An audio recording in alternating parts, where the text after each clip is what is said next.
Most commentaries say that the number one challenge, the biggest challenge that Avram Avinu went through was the challenge of, what do you got? Of the Akedah. Now, what is the challenge of the Akedah? What exactly happened over there? Akedah is Yitzchak, and this is very important to get clear. This was that the Lord Almighty came to Avram Avinu. There's a backdrop to the story also, because Avram Avinu wasn't just, go and sacrifice your child, but let's understand who was this child. What did this child mean to you? And for those who actually never thought about it, does anybody know how old was Yitzchak when the story happened? It was Isaac. How old was he? 37. Yeah, 37 years old. Did anyone hear the story that God said to Abraham, go kill your kid? And you think about the idea of you guys want to come in or you want to stay over there? Come on down. Come on down. What's your name? Your name? My name? Yeah. Matan. What? Matan? Did you hear what I said before you walked in? I didn't. That's impossible. Okay, so how old? You know the story of Avram and Yitzchak? Abraham was bound to Isaac and he was going to kill him. Yeah. You know the story? I heard, yeah. How old was Isaac?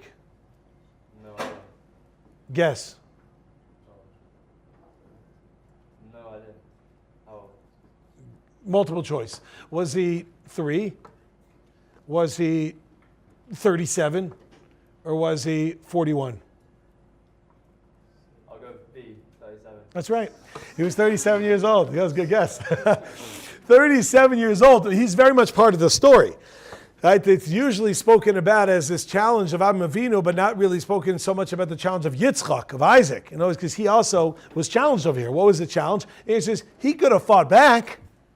No, he didn't know what was going on. Actually, the commentaries say he did know what was going on, not right away. But what happens is it says that they went together. And the Mefarshim, the commentaries say that based off the words they went together, it says they went together twice. First it says they went together. And then when Isaac says to Abraham, he says to him, tell me, actually I got from my brother, I got a comic today. He sent me this, I guess you would call it in your youth a meme, but we call it a comic. Anyway, so my brother sent a thing today that it says, Isaac, go get for me a sword for the sacrifice. He says, yes, Father. He says, Isaac, get me fire for the, yes, Father. Yes, Father. He says, Father, where is the sacrifice? And he says to him, hold on, what's the line? I don't want to mess it up. This is like the punchline. I'm going to mess up the punchline, but I don't know my brother's name. Hold on, I'm going to get it. There's so many brothers. You're all my brothers. Okay. So he goes, where's the sacrifice? And he responds, God will I'm just going to say the 4 words. God will provide Isaac. Wait. Did you say God will provide, Isaac? Or God will provide Isaac? Come here, son. I ain't budging till you put a comma in. Right? There's so what happens? He goes, where's the sacrifice?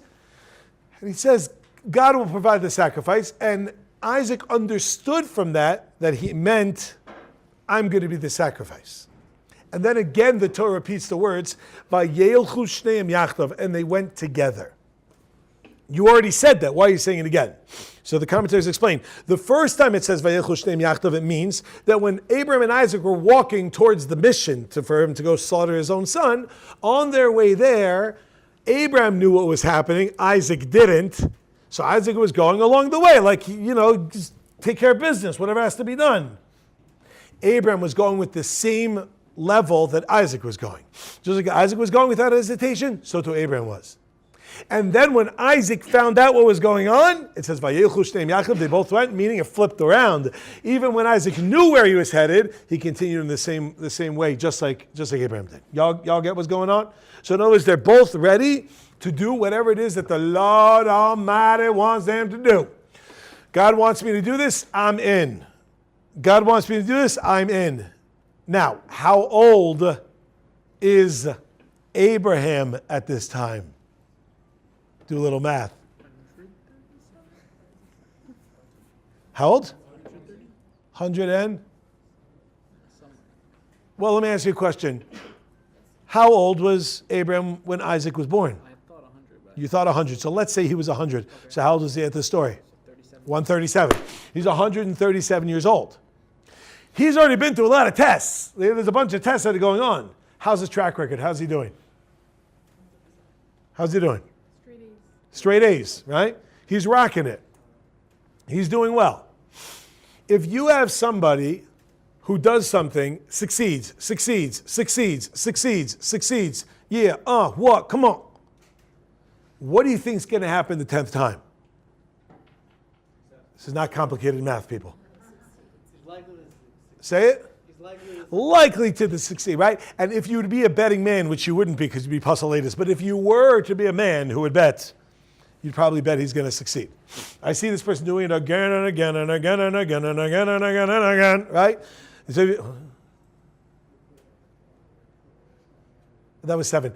Again and again, right? If you see it 9 times, then you can expect the guy's going to do it a 10th time, right? Avram has been through, okay, was this the 10th test, not the 10th test? That's a question, but it's certainly towards the end of the test. And when you see him doing over and over and over again, okay, I saw this episode. You know, it's like if you keep seeing the same episode over and over again, it gets boring eventually, and you know what's going to happen over here. What exactly was the test of Avram Avinu? And this is what many commentators actually grapple with. Try to understand, what was the test? Did we think he was going to succeed or he was going to fail at this test? We thought he was going to succeed. Of course he's going to do it. So where exactly is the test? Does everybody understand what I'm saying over here? Is it a hard thing to go and kill one's child? The answer depends if you ask the father or the mother. But the answer is, of course, you say, kill your child. The mother's like, Chas v'shalom. And the father's like, which one? You know, it's a challenge. Even for a father sometimes. It's a challenge to go and to do such a thing. Yo, that's pretty big. And the whole build-up. I mean, come on, God, why do you got to do this? He comes to him and he says, why so wordy? The Medrash tells us what happened. He says, take your son. He goes, which one? The one. Because what do you mean the one? Like, I have 2 sons, Yitzchak, Isaac, and Yishmael, unfortunately. He says, I have 2 sons. No, the one. He goes, they're both the one to their mother. One's mother is Hagar, one's mother is Sarah. The one you love. I love them both. Yitzchak. Oh, fine. That's a build-up. Imagine we come right away. Take Yitzchak and go kill him. Okay, that's a quick, like... He said, no. Let's build this up. Let's build up your son. My son. The one you love. Yitzchak. And what do you want me to do with him? Okay, just take him, bring him to the mountain, to the place. Which place? I'll show you. This is like the first time in history. Yitzchak's like, are we there yet? And Avram's like, I don't know. Because I don't know where we're going. He says, I'm going to show you a mountain. You go to the mountain. He's like, okay. So it's anticipation, it's building up. That's pretty intense. Avram Avinu wakes up the next morning. How does he wake up? Fuertalece como de león. He wakes up like a lion, brought like a lion, raised up like, let you roll. He gets up. He saddles his own donkey. He's so in love with the load. He gets ready and makes his way to go do it. Okay, but is this shocking? We saw the guy pass the tests. He was willing to be thrown in a fire. He literally went into a fire. That's pretty crazy. Okay, you want to say the sun thing is more difficult, whatever it is, it could be. I don't know if anybody's comfortable. If you want, there's chairs here. But if you're uncomfortable, then be uncomfortable there. Okay. So here's the deal. He goes and he says, okay, fine. And he makes his way. And says the pasuk the following idea. When Avram Avinu is about to go ahead and slaughter his son, the pasuk says, "Vayishlach Avram es yadav hikachas hamachel l'shchot es beno." He reached forth and he took the knife. He's going to go now and kill his son. And there's a lot on that. There's a lot on what that means. I have Rachmanos on you, so I'm sitting over here. That's why this is for you. You see, this is hard for me. Thank you. All right, you welcome. So he goes and he says like this. A lot of build-up, a lot of anticipation. A lot of stuff going on. Kill my son. He takes the knife. He's about to go ahead and shech this kid. He's about to kill his kid. Vayomer lo malach Hashem, and an angel calls out from the heavens. Vayomer Avraham, Avraham, and he says, Abe. Vayomer hineni, here I am, on road again. He says, yeah, here I am. Al tishlach yadcha lanar. Don't do it. Val taslo me'uma. Don't do anything to him. Which the Medrash has all discussion there. Why the double lead? Just say don't do it. Like why? Don't kill him and don't do anything to him. If you want to hear something crazy, because the Medrash actually says when the angel says to him, "Don't send forth your hand to the kid. Don't kill him." Avram said, "Can I at least cut him?" And the Malach's like, "What is wrong with you?" Right? It's like, "No, of course don't. Al taslo me'uma, don't do anything to him. What are you talking about?" What happened over there? Avram Avinu is showing how much he's in. In other words, God, I'm in with you. Maybe what the angel means is a test and a test. Like maybe, because what would our reaction be? If you were told, you don't have to kill your kid, what would our reaction be? Whoo, thank God. He'd be like, you're welcome. Right? It's like, as they have these conversations, you'd be like, thank God. To show that like, okay, I'm just like, but I want to stay very far away from this. Avram Avinu says, wait a minute. I don't understand. You're telling me not to kill him, but you want me to do something? Maybe you want me to draw some blood? Like you want something? And they say, no, don't do anything. Now I know that you fear God and the whole thing. Okay, obviously we get it. As human beings, we understand that this is a big challenge and everybody understands that that's difficult and all that jazz. But again, we're dealing with Avram Avinu. There are so many of us that are raised in a way that we don't really appreciate who are the avos. Who were the forefathers? And by four, I don't mean F-O-U-R, I mean F-O-R-E, the ones earlier. Who were Abraham, Isaac, and Jacob? Who are Abraham, Isaac, and Yaakov? Well, they were people, I'm people, we're the same. No, it doesn't work like that. That's mashal lamad davar doma, and it's not an accurate mashal. I just have to pick something people will know. Does anyone here not know? I never heard of Michael Jordan. Raise your hand, you never heard of, you guys heard of Michael Jordan? Yeah, very famous baseball player. Right? He actually is famous for being really bad. But he is Michael Jordan. Yes, you heard of Michael Jordan? Even in Gates? What? I think I had it in Asia. Yeah, okay. Baruch Hashem. Okay, yeah. Scandalous. Michael Jordan, what did he do? Oh, this is so delicious. You don't know who he is, right? I'm so proud of you. And you have to know something. You're embarrassed, but you don't understand. The rest of us are losers. You're the winner. Right? It's unbelievable. There's a story, I'll tell you who he is in a second. There's a story actually about Michael Jordan before he got very famous. Again, to you, he's not famous at all. But this guy, Michael Jordan, was on an airplane sitting next to a rabbi. And you know, you talk to the guy next to because that's what you do. Because otherwise, I don't know why we do it, but we do it. It's some sort of trauma or something. But you talk to the person. So, he's relatively tall.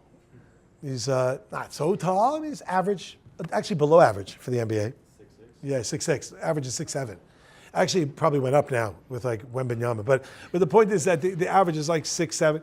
He's 6 feet 6 inches, right? That's I don't know. It's like 2.1 meters. I don't even know if I said something there, but he's tall. I was like, he's 43 meters, right? I was like, not average, Fine. So he sits down on the plane next to this rabbi, and the rabbi, they're talking. He says, oh, what's your name? He goes, Michael Jordan. He's like, oh, nice to meet you. My name is Yecheskel Avram Davidsky. He's like, you what? He's like, Yecheskel. It's okay, whatever. Anyway, so I don't know what the real name was. I don't know who the rabbi was. Fill in the blank. Someone will call and say, how do you not know? I don't know. It is what it is. This is the story. So he says to him, oh, so Michael, what do you do? Right? The next conversation, what do you do? And he goes, what do I do? I'm Michael Jordan. He's like, oh. So Michael Jordan, what do you do? Right? He's like, maybe he's like insulted. I called him Michael, So Michael Jordan, what is it that you do? You don't know who I am? He's like, well, of course I do. You're Michael Jordan. He goes, wait a minute. You really don't know who I am. He could not wrap his head around the fact that someone didn't know who he was. You understand what that does to a person like that? Kills them. Because the whole essence is that I am me. Right? It's like, who cares? I don't care. Not that I don't care. Of course I care. So what do? You know? And then when you get into it, like I play basketball, what's that? It's like imagine. What does that mean? What? That's how they tell a story. I'm not saying the Rav, because it's not true, the story. So I'm not saying the Rav, because it's really not nice. But the story they tell about a Rav. Someone came to a Rav and asked, are you allowed to play basketball on Shabbos? So the rabbi said, what's basketball? So he said, this is like a hoop. There's like a hoop, and it's like a basket, we call it, and you take a ball, and you put the ball through the thing. And so the rabbi thinks, he says, Mistama, if you put the ball in the hoop before Shabbat, it should be okay. Okay, so anyway, this rabbi, he knew, he didn't know, it doesn't matter. The point is, he had no idea what the door is, and you're that person right now, and that's amazing. The rest of us think we're worldly, and we are smart and intelligent individuals, because we know random black people that throw balls through hoops. It's like amazing, as all of a sudden that becomes something which is valuable. But okay, this guy, Michael Jordan, played a game called basketball. He was one of the, I'm not going to get into, okay, LA people, I got it, okay. But questionable, some say he was let's put it this way, top 20 best basketball players of all time. I'm not getting into it, I'm not. Yeah, you're like 20, it's 30. Jean-Morant. It's like, what? Vladi Divac. You don't even know who that is. Like, what are you talking about? Okay, the point is that Vince Carter. All right, Toronto, take it easy, right? The point is that he's, most would say he's the best basketball player ever. And then you have people that are younger that say that top 5, okay? You throw a little Kobe in there, throw a little King James edition of the Bible, right? Fine. The point is, I'm not sure what the point is. Why am I talking about Michael Jordan?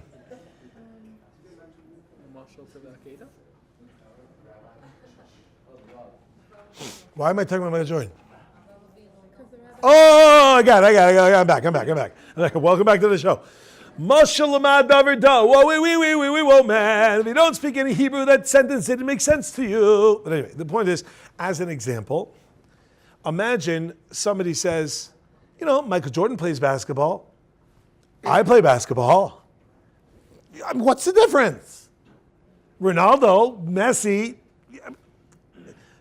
don't say those in the same sentence. It's insulting, okay, whoever is better, okay? Pele, right, whatever it is. So, or that 17-year-old, what's his name? I don't know what words you just said. He's right, Yamin? Lamin? Like the direction right, Yamin? With an L. Spell it. Lamar. Lamar. You're like, get it already, bro. Lamar. Right? Okay. Lamin. You know what Lamin means in Hebrew? Absolutely nothing. So anyway, point is, this guy, Lamin, you're just pronouncing a word wrong probably. So this guy, Lamin, he's 17 years old, right? He turned 17 already. He was 16 when he was playing. Oh, he turned 18. Whatever. The point is, he's not normally good. He reminds me of me a little bit when we're both sitting, because we both sit. We sit, but other than that, there's no comparison. Just because you're Jewish and Avram Avinu is known to be the first Jew, even though technically maybe he was Jewish when I get into that, but he said, like, even though Avram Avinu, Yitzchak, Yaakov, we're dealing with giants. What do you mean, like they're very tall? No, I'm dealing with like big. They were fat. No, I mean to say, it's like you can't compare. La Gemara dice, the Gemara says, that if the Avos were angels, then we're like people. And if the Avos are people, then we're like animals. The way of Yaakov Kamenetsky used to say it is, it's the way you look at it. If you look at these people as angels, we can call you a person. If you look at the Avos, Avraham, Yitzchak, Yaakov, the fathers, as people, you're a donkey. You're an animal. You don't understand. Like, what are you talking about? So again, listen again. Ronaldo versus me. It's a joke, right? You can't compare yourself. You may be good. You can. I don't even know how to say it, dribble. You can do that thing where you do that. Whatever you're saying, you can keep doing that, and you can do that a lot, right? You're still not going to be like Messi. It is what you might. You have the good hair for it, but other than that, it's, even though he doesn't really have so much hair. But the point is that you get my point. Avram Avinu, to understand the test of Avram Avinu, of course it was a test. It had to be, because else it was a test. But what was the test? What exactly was the test? You had a Hava Amina. You thought maybe he won't do it. God comes to him and says to do this. You think he's not going to do it? Of course he's going to do it. There's absolutely no question that he's going to do this test. Then there's no test if he's going to do it. What's the test? Yeah. Anyway, if God came to him, really, we struggle so much harder that we don't know what the right thing is and we have to. If God comes and tells us something, then we don't even have a doubt. So Right. he had that so easy. Right. So now what Rivka is mentioning is that part of the challenge that we have in our life is we don't even know what the challenge is. It's like we don't even know what we're supposed to be doing. But if God would actually come and speak with you, if God would come and it was clear to you he was speaking to you, and you're sure you're sober, and God's speaking with you, so okay, it was God. How do you know? I just know. Okay, you institutionalize. But let's say you actually knew that it was God. So then where's the test? Like, God told me to do such a thing. What you got, boy? How did God speak to the prophets? Communicate. It was communication. Through what vessel? Prophecy. Okay, now that's clear. So now we understand, right? It's an excellent question. Forgive me for this. Forgive me. Forgive one second. It's a silly question. What do I mean by that? It's an excellent question. You're fantastic. That's because you're starting. If you'd be here a long time, you'd be like, go off the derech. Let me explain to you. Right? Chas v'shalom, come on the derech. Hashem loves you. Torah. But I mean to say is that like, how? I don't know, but he did it. You know, it's like someone says, my mom told me. Well, how? How? Did she write it? Did she text it? Did she call you? Did she fax it? However she did it. She communicated it. The point is that there was a way of communication. That way of communication, the way we're doing it through speech right now, some can do it through sign language, if people are familiar, and other times it can be a way that God communicates it in a way that a person clearly understands what he's telling you. You want to call it through teleportation, right? The point is, it was done in the way that it was done. That's called devuah. That's called prophecy. Got it? Do you get the concept? Yeah, I get it. Of course you don't get it for real because you're not a prophet. Right? It's just like you don't understand when I do like this, neither do I, because I didn't do anything, but just like you don't understand sign language, maybe you do, it's just be awkward, maybe do you, right? Like if I said to you, like you don't speak French, so if I said to you, je pense à toi, mon ami, je t'adore, you would have no idea what I'm saying. The problem is you do speak French, right? But if I were to say to you, say, how's your Hebrew? Oh, it's good also. Hold on. Español, no habla español? Yeah, I know it's a problem. French is bad. It's a problem. My wife speaks French, and when we were in Dominican, and again, we were there for Am Yisroel. I go for Am Yisroel. Anyway, so Am Yisroel Kai. When we were in the Dominican, my wife was listening. She was reading, and she was translating. I was like, "How do you know what it's saying?" And she's like, "Because it's basically the same thing." But if I were to say to you, "Waka waka wala batuchak," you're Arabic. Okay, waka waka wala batuchak. Okay, so you don't even know what I'm talking about, right? It just means stop or I'll shoot. But it's Arabic. But if I go and I say to you, you don't know it, so you don't understand the way that it is. It's a medium. God spoke. He communicated with them in a way that they understood what was being told to them. That's called prophecy. When he took his son, and he's like, I got to take you to get sacrificed. Yeah. It's like, why? Why what? And Abraham was like, the person told me. God. Yeah. Correct. What's the issue? Well, at that time, did they know, it was God? Like, the son must have thought he was crazy. Or he didn't. Or that. Good. Yeah, you guess we'll know that? Or we will. Hey, you know what? Maybe we know right now. Maybe we do. This is We know. Say? How? How what? We know How do we know what? that what he's saying is correct. How do we know what? What's your question? Ask. Give me a full sentence. If what my friend, what's her name? If Nathan is saying, You guys are, how long you guys know each other? You go ahead. this morning, Yeah. if Nathan is saying, okay, Abraham did or did not know that some person in this that's called the sky was saying, sacrifice your son, and you're saying, we will know. How do we know? Like, how in modern day teachings do we know? How do we know modern day teachings that? Hashem is the person. The Hashem is the entity that spoke and ordered Abraham to do Akedah Yitzchak. How do we know that now? Correct. Is that your question? All of a sudden it is. Like, we know that Akedah Yitzchak happened, but how do we know that a certain person, Yeah. bad word, but Yeah. certain entity in the Yeah. sky said, Abraham, do this action to show me you love me, or Right. to show me your commitment. Yeah. And then Abraham comprehended. Yeah. No questions. No questions. Okay. Right? Like, you understand what I'm getting at? Yes. Yeah. Okay. Good. Yeah. Excellent. Or how do Okay. we know he wasn't on drugs? Oh, I'm loving it. Yes. Schizophrenia drugs. Yes. Excellent. Okay. Listen up. This is such a good question. Oh, that's what I wanted to hear. How are you feeling? I will tell you right now, I am messing with you a little. With that information, you may have a different answer. Do you think I'm going to have a good answer now or no? No. Yes. Unsatisfactory to people who haven't comprehended. Unsatisfactory? It's unsatisfactory to people who are only What's unsatisfactory? This question you're saying. the answer, the potential answer. The potentials I'm about to give? Yes. What's the potential I'm about to give? It could be unsatisfactory. But it also could be satisfactory. It depends where we're at. I just want to be clear that from the get-go, we're already on the side of negativity, and then we could work it out.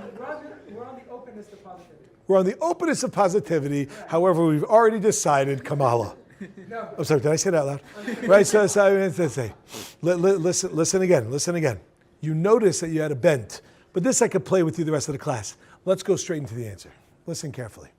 But I want to tell you something. Listen to me. Listen to this. This is huge. I was having a conversation with someone recently that some people have questions and some people have answers. I can't answer an answer. I can only answer a question. Everybody get what I just said? What does that mean, I have an answer? What that means is you ask an answer in question form. In other words, there's no God. There's no God. There is no God. But is there a God? In other words, you've already decided there's no God. You're now asking it as if you're really asking something, just to, I don't know how to pronounce this word, assuage? Am I saying the right word? Is it pronounced assuage or assuage? Assuage? That's what happens when you read, but you don't know what you're reading. In my case, I never read, so I heard someone pronounce it wrong. You want to assuage, that means to lefayes, to appease, flatter your possible guilt that's nagging. So you say, there's no God. But deep down you're like, maybe there is. So I should probably ask and have the conversation so I can get rid of that guilt, just kill it and prove that I was right. That means you're coming with an answer. I can't answer an answer. So when I say, am I going to come up with an answer? And your immediate is no. You either have no faith in me or no faith in anyone that looks similar to me. All right, so let's play it out. Watch this, it's amazing. It's actually amazing. I'm going to answer this question so well that you're going to be begging for an answer to the next question that's going to come up from it. How do we know that any prophecy that we've ever said about was actually a prophecy, and that it wasn't some schizophrenic, drug-induced craze? We have Avram Avinu who says that he communicated with God. We also have stories of Muhammad that he communicated with God. We also have a story about what? Many religions around the world that say that they communicated with God. How do we know that any of them are true, or that all of them are true, or that none of them are true, or that one are true? How do you know? What's the difference between Avram Avinu, Padre del Mino, and Avram Avinu, Luz di Istra? How do you know that that he's telling the truth, but Muhammad isn't telling the truth, right? That's the question. Comes along a great sage by the name of Rav Moshe Shapiro, and he asked the following question, which sounds eerily similar to the way you translated his question that he didn't mean. And that is as follows, Mon ami. He says that question, and he answers as follows. One of the 13 principles of faith, gotta have it, is that Moshe Rabbeinu, Moses, is the Av. Kol HaNeviim is the Papa of all of the prophets that came before him and that came after him. Ask Moshe Shapiro a simple question. Even if I buy this thing that he's a prophet and all that jazz, how did you make him a father of the prophets before him? That doesn't make any sense by the word father. Again, some people get confused, but father means you have birthed this person and or you were above them and brought them into being. What do you got? I was just going to say that, you have Jews from all over the world. They didn't have FaceTime or Skype back in the day. They all were saying the same story, that they heard God's voice on Mount Sinai. Yeah. So the fact that they're all saying the same story, and Moses is the one to carry out the word of Abraham, that's why it's coming from Moses. You right-wing fanatic Haredi. Listen to this ultra-Orthodox rabbinate scholar. Says Rav Moshe Shapiro as follows. I'm just going to say it better. The same. Until you had the Torah, it's a great question. You actually don't know. You don't know. There's no difference between Abraham and Muhammad. Abraham tells me that he had to communicate. I don't want to say there's no difference. There are differences, but there is a difference. There's a similarity. You could say he claims that God spoke with him. He claims God spoke with him. Why should I go with him or I should go with neither? But then we had something called Maimon Har Sinai. Ma'amad Har Sinai. That is the revelation of Mount Sinai. Now, when I say that you're going to ask the next question, I'm actually going to begin to answer it a little bit, but you already answered it straight up. This requires its own discussion because of your emotional issues and baggage. However, it's actually quite straightforward. The storyline of Sinai revelation. The only question we have to ask is, did it actually happen? But that's its own class. For now, I'm going to go with the idea, and that's why I say it's going to beg the next question. But what I'm pointing out is that we claim that this story happened. If it happened, then we're good. If it didn't happen, we have a problem, right? The whole thing's gone. On the part that we're saying it did happen, Moses at Sinai got the stamp of approval from the Lord in front of the entire Jewish people and then told us the storyline of the Torah. The reason we know that Abraham's prophecy was an accurate and a real prophecy is because God told us at Sinai what Moses tells you is what happened. Moshe emes v'soroso emes, or v'torato emet, emet. Got it? So what happens is as follows. Yeah, let me translate for the Ashkenazim. Moshe emes v'soroso emes. Emes. Okay, so that's that. Okay. And then I can't help Yemenite. I don't know what to... Emeth. It just sounds like meth to me, so I can't... whatever it is. It's E and meth together. It's crazy. Fine. But the point is that how do we know is because of Sinai. How are you feeling so far? What happened on Sinai that doesn't know? That's a great question. If it were to be true, then will it have answered this question? How do you feel? I'm curious. Excellent. What did I say was going to happen? This. Stick around. Stick around. I'm not going anywhere. You better. I don't mean today. I also mean today. You go to the class, and if not, Ronaldo will help you. And be able to give you an idea about how we know that. But that's its own class to go through. But that's where it's coming from. If I did this every class, I'd be stuck in the class every time. So, we'll get to it another day. So there's your answer. The reason we know that is based off this particular idea that it's coming out of here. So now we have the fact, back to our storyline, that Avraham Avinu, of course, is going to pass the test. Why do I say of course? Because he's a track record. He's a proven record. So what was the test? Listen carefully. What a beautiful answer. The Torah Kedosha tells us that a person cannot get prophecy unless they are in a state of joy. A person cannot get a prophecy אלא מתוך שמחה, אלא מתוך שמחה, אלא מתוך שמחה. אלא נפשו שכינה, אלא מתוך שמחה. It's like a song that we hear at the bar mitzvahs, and I don't really know what the words are, but the words are that the Shekhinah will not be shuya unless someone is in a state of simcha. You will not have the Lord rest His presence on you unless you in a state of felicidad. ¿Cómo se dice felicidad en inglés? Happiness. Unless you're in a state of happiness.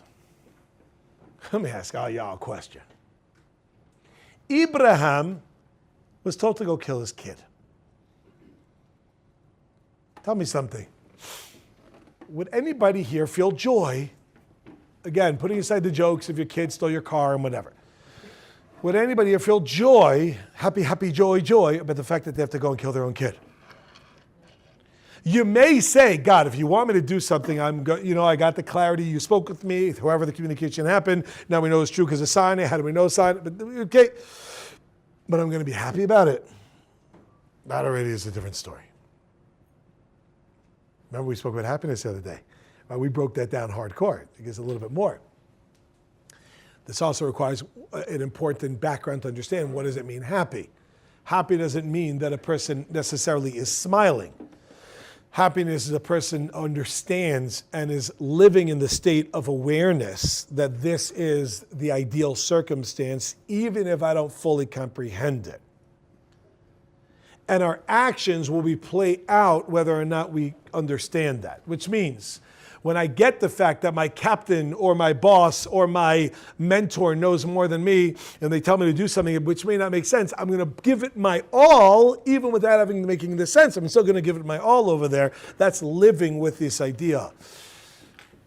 When Abraham took the knife and he's about to go kill his kid, Vayomer lo malach Hashem, and the angel comes and speaks with him. He gets another prophecy and says, Avraham, Avraham. And he says, here I am. This time it's the remix, it's Metallica's remix. But okay, those are fine. Originally it was with the sax, but then it came with electric guitar, fine. He goes, here I am. He says, don't do it. How did Avraham hear them? How did Avram get that communication? I don't mean your question, technically. I mean, how was he able to, if he was in a bad mood or he was going through and doing it, fine, if I have to do it, I'll do it, but this is stupid. Answer is, he was in a state of simcha. He was in a state of what we would call in English happiness. Very good, excellent. Say it. Avram, whenever the Gemara says, when the Chumit, Rashi brings it down that it's not a shock, right? It's a lashon chiba, it's of love, and it's of like Avraham. Like you go to someone, Mike, take it in. Because like my name's Dave, okay, whatever. But it's coming with affection. It's coming with whatever. And Hidei means I'm ready, I'm prepared, whatever you need from me.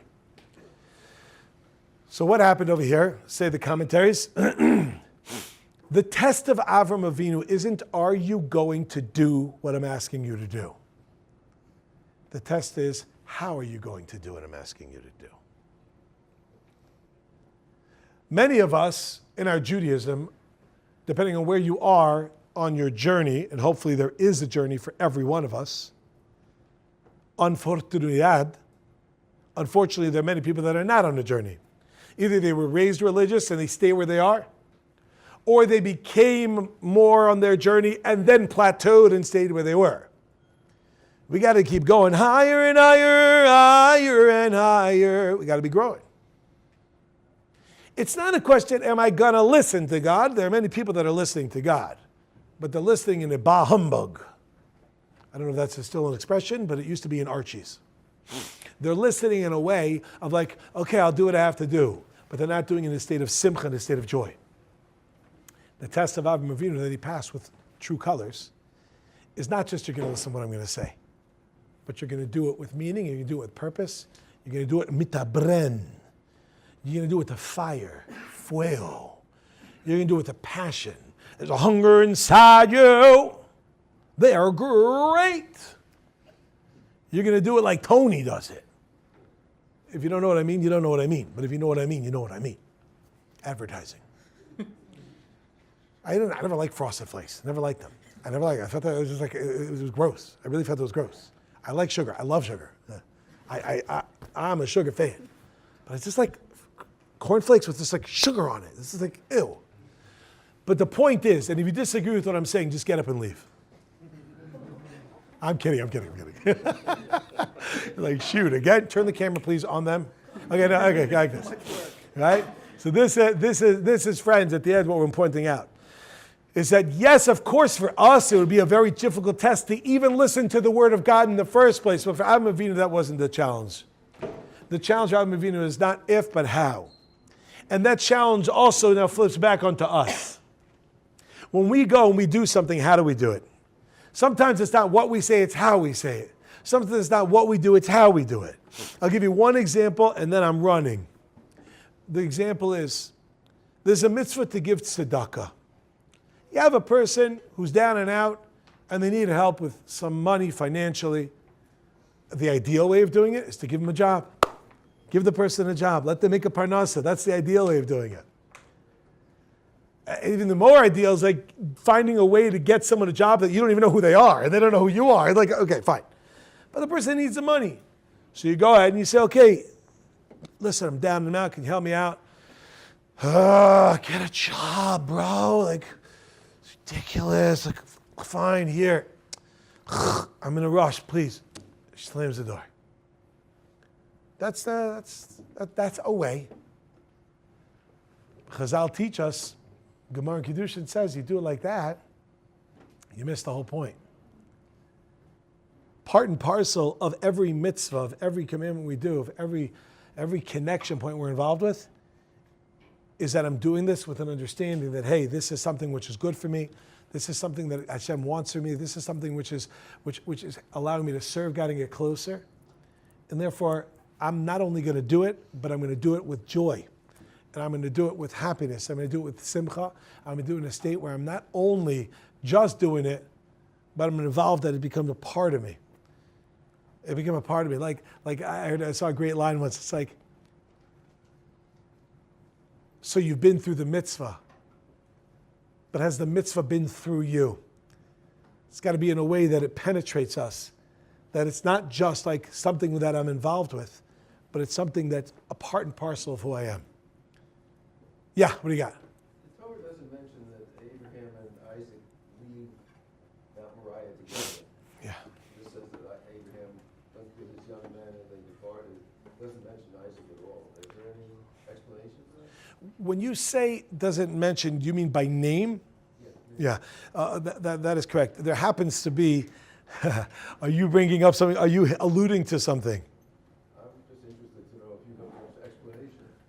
Yeah, the most simple explanation is the Gemara, and it says that, yes, it doesn't use their names, but it says, and they, and it's referencing Yitzchak. Absolutely came back. Story, it goes on, we have then, Yitzchak's life continues. And we have other ideas. There are some Mefarshim, there's at least one commentary that says that he was actually slaughtered. but it's much more connected to a Kabbalistic understanding than it is to a literal sense. And that Kabbalistic sense put Isaac on a level above anybody else, that he was as an Ola Tamima, which is why Isaac was never allowed to leave the land of Israel. He was, so to speak, sacrificed. Again, you will probably know a lot more than I do about this because you look to me like a Kabbalist. But I mean to say, like, I'm not there yet. At least I pretend not to be there. But there's a level of actually I pretend to be there, but I'm really not there. But of Kabbalah, of whatever that means, on a deeper esoteric level, there was a sacrifice that was done. But it wasn't that it was a sacrifice that was done in like we said, in the literal sense. So that's probably one of the reasons for why it's mentioned in such a way that he kind of didn't leave there. And that's why you have to stand to Israel. That's a great question. And I love ending with something that's going to blow people's minds. So that's a good one. And with that, have a good day. Bye.